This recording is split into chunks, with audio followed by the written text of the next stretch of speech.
workwear, all those things are under one umbrella, which is garment making, but we often as saying, we just say dressmaking.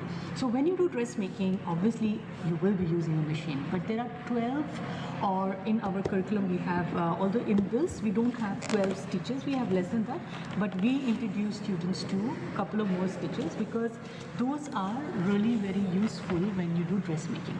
So dressmaking are done in 2 ways. Okay, one is you have mass production, which is when you know factories and industry.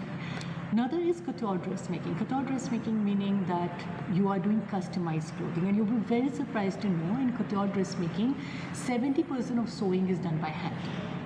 Okay, so a lot of your finishing is done by hand. Probably the camera feels so weird as I talk to you. A lot of your finishing techniques is done by hand. A lot of embellishments are done by hand. Let's say you have to put some beads, lace, or whatever, that's done by hand. So there are people who make an entire jacket just by hand. There are designers like that who just use their hand to create everything.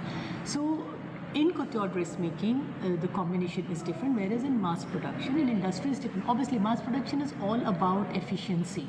It's about how are you going to reduce your cost. And manpower is the biggest cost. When you have, why do you think a lot of big designers or brands and companies, they go to India, China, Bangladesh, Sri Lanka, all these places? Because labor is very cheap there.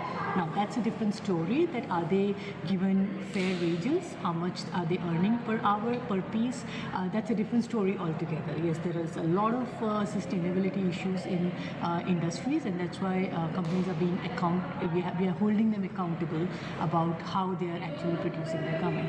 But that's a different topic altogether. What I'm trying to say is that labor is one of the highest cost when it comes to producing a garment, because it's a human hours, right? When you make a cloth, and this is a very common thing in my class, when students learn how to sew, they're like, oh, Miss Gal, I did not know how.